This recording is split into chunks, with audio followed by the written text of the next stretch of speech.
সারাদিন প্রচারে ব্যস্ত, এখনো ভোটে জেতেননি, সাংসদও হননি, শুধুই প্রার্থী, তাও আবার প্রথমবারের ভোটে প্রার্থী। তবে মানুষের সমস্যায় পাশে দাঁড়ানোর কথা ভুলছেন না সন্দেশখালীর আন্দোলনের অন্যতম প্রতিবাদী মুখ রেখা পাত্র।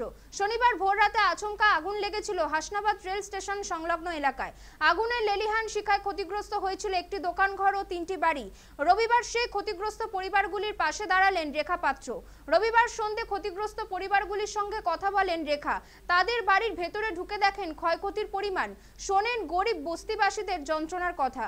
ক্ষতিগ্রস্ত পরিবারগুলির পাশে থাকার বার্তা দিলেন বসিরহাটে বিজেপি প্রার্থী। আশ্বাস দিলেন কেন্দ্রের কাছে বিষয়টি জানিয়ে তাদের প্রতি সহযোগিতার হাত বাড়িয়ে দেওয়ার চেষ্টা করবেন। বসিরহাট লোকসভা কেন্দ্রে ভোট রয়েছে একেবারে শেষ দফায় 1 জুন, কিন্তু এখন থেকেই বসিরহাটের বিভিন্ন প্রান্ত কার্যত চষে ফেলছেন রেখা পাত্র। ঘুরে ঘুরে জনসংযোগ করছেন, সভা করছেন, মানুষের কাছে পৌঁছে যাচ্ছেন। এবার পৌঁছে গেলেন আগুনে ক্ষতিগ্রস্তদের কাছে।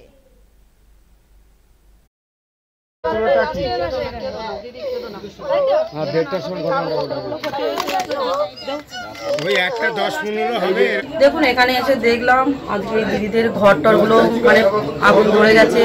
গ্যাস সিলিন্ডার ছিলেন ঘরে, যে কোনোভাবে আগুনটা লেগে যায় এবং পুরো 5টা 6টা ঘর পুরো একদম পুরো জ্বলে শেষ হয়ে গেছে। আর ওনারা খুবই কান্নাকাটি করছেন, যেহেতু গরিব মানুষ ভেঙে পড়েছেন। আবার নতুন করে দেখুন একটা গরিব মানুষের ক্ষতি হলো, তো সে তো চট করে তার সেটা গুছিয়ে নিতে পারেন না।